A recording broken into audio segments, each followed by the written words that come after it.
She was just gonna bring it home and turn it out. And I said, are you sure? She said, yeah, we've got other animals. It'll be fine. And I thought to myself, this old girl's cornbread ain't done in the middle. You don't just turn a pig out in the yard. Look, we all want our homestead and stuff to work out. Through years of making mistakes and struggling, I feel like I've got a little bit of insight that may prevent somebody else from making the same mistakes as we did. They are simple, but there are a few key concepts that we've been living by here lately, and it has turned our place around for the better. We are much more efficient than we've ever been, and we're not wasteful with our time or our money. First concept I want to go over is grow what you use so you'll use what you grow. I used to approach situations like this. I would ask myself, self, what type of tomatoes are you going to grow this year? And I would take myself to the feed store and I would buy every little tomato plant that they had, and I would buy packs of seeds, and I would turn into a wild idiot planting all kinds of tomatoes everywhere. I just had to grow them all because I had the space, and I could. I didn't do a lick of research on what any of those tomatoes were good for. I just wanted to grow something. But now, and for the past several years, we've been growing Roma tomatoes and cherry tomatoes. And I'll tell you why.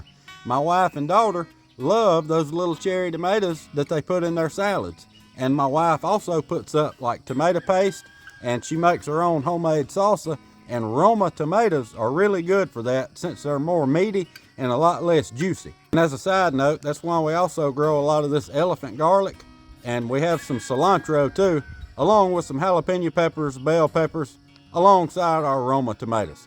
It's kind of like a salsa project. And they're all heirloom varieties, so we don't have to go to the feed store every year hunting seeds. Bottom line is this, we grow cherry and Roma tomatoes because we use a lot of cherry and Roma tomatoes. And when I started growing stuff because we used it instead of because I could grow it, this old place took a turn for the better. A couple of years ago when I figured this out, I said, this could extend to everything else we plant and grow too.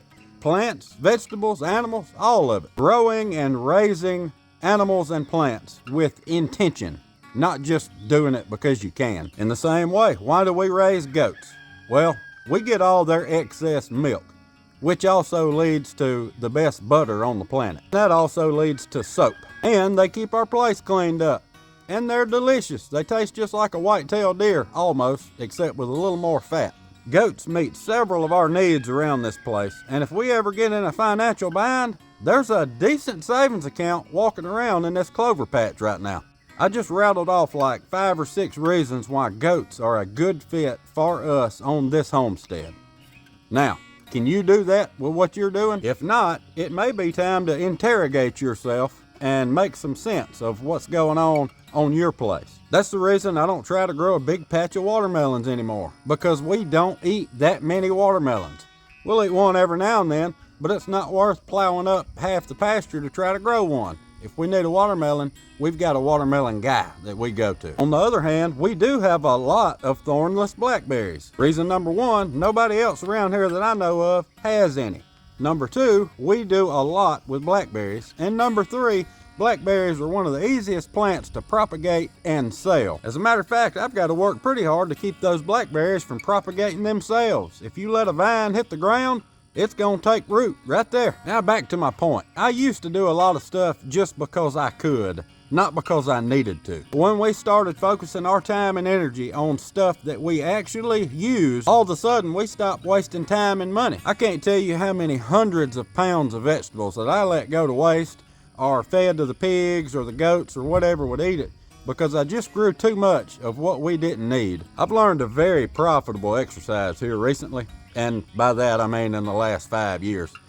And you need to talk to yourself. I know we all have our own opinions about people that talk to themselves, but this is profitable. Ask yourself, what type of chicken should I raise and why? If you spend just a few minutes thinking about that, you could save yourself months of wasted time and money and effort. There are hundreds of comments under my videos of people regretting getting those ornamental chickens because they get them and find out that's not what they needed at all. They wanted chickens, they got them, the first chickens they come across. They didn't ask themselves what chickens are good for eggs and what type of chickens never get sick. 5 minutes of research would have given them a list this long of chickens that would have been a good fit for them. What chickens are best for meat?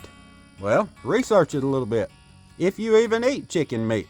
If you're not big on chicken meat, don't get meat chickens. This is profound stuff, ain't it? Grow what you use, so you'll use what you grow. It's as simple as that. Another huge concept that we've kind of alluded to already, and they all kind of tie together, is research and infrastructure. For instance, if you want to raise meat rabbits, you really should spend the time to research the different housing options for meat rabbits. Would you want to go with a raised hutch or a colony? There's ups and downs to both of them. Have you thought about it? Colonies take up a lot more space and they take a lot more materials to build, but in my experience, it produces a lot more rabbit meat for the table. And it don't take near as much time fooling with them because you can hit them all in one lick and you don't have to go to each cage individually. On the other hand, hutches can be beneficial because they take up a lot less space and they take a lot less materials to build.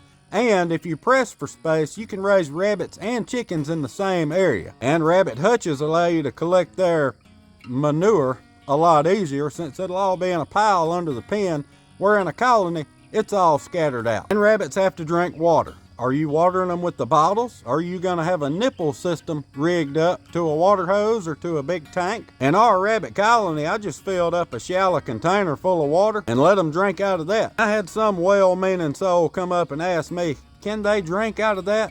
Like, yeah, Deborah, they can drink out of it. Have you ever walked through the woods and saw rabbit waters hanging out of trees?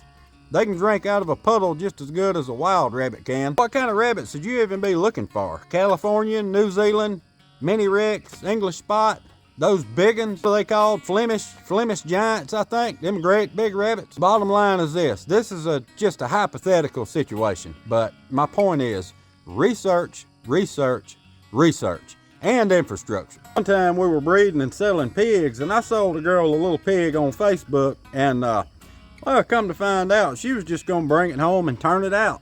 And I said, are you sure? She said, yeah, we've got other animals. It'll be fine. And I thought to myself, this old girl's cornbread ain't done in the middle. You don't just turn a pig out in the yard. Well, turns out I was right. Within a couple of days, she was on Facebook making a post that said, if anybody can come catch this pig, they can have it. No research, no infrastructure. Homestead fail. Look, the truth is, I don't want to fail. I didn't want that girl to fail in her pig endeavors, and I don't want you to fail. But a lot of times we jump into stuff without even thinking about it. We don't even think about what we're doing. We just want to do it. But if you back up and think about it for just a minute and farm plants and animals with intention, you'll be a lot better off. Anyway, God bless. We'll see you soon. And by the way, Happy Easter to all the believers out there like me. We'll see you on the next one. Don't do stupid stuff.